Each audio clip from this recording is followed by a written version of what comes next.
వారి 3 టైమ్స్ భోజనాల్లో ప్రతి ఒక్కదానిలో ప్రోటీన్ పుష్కలంగా ఉండాలి. అది ఇంట్లో తయారైన మీ పనీర్ అయినా, దానితో చేసిన భుజియా అయినా, లేదా పనీర్ పరాఠా అయినా, లేదా మీరు గుడ్లు తింటున్నా, ఫిష్ తింటున్నా, సూప్ తాగుతున్నా, చికెన్ సూప్ తాగుతున్నా, ఫిష్ సూప్ తాగుతున్నా, ఇవన్నీ ప్రోటీన్ మరియు శక్తిని మీ శరీరానికి అందిస్తాయి. ఇవే మీకు నడవడంలో సహాయపడతాయి. పూర్తిగా వెజిటేరియన్ అయిన వారు మష్రూమ్స్ తీసుకోవచ్చు, పప్పులు తీసుకోవచ్చు.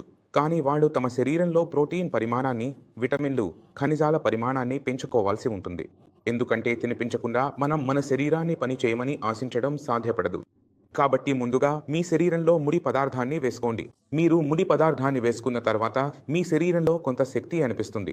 ఇప్పుడు ఆ శక్తిని మీరు ఉపయోగించాలి. రోజువారీ పనులు చేయడంలో, అది మీ గార్డెన్‌లో తిరగడం కావచ్చు, దేవాలయానికి వెళ్ళడం కావచ్చు, లేదా కూరగాయలు తీసుకురావడం కావచ్చు, లేదా గదిలో ముందుకు వెనక్కు తిరగడం కావచ్చు.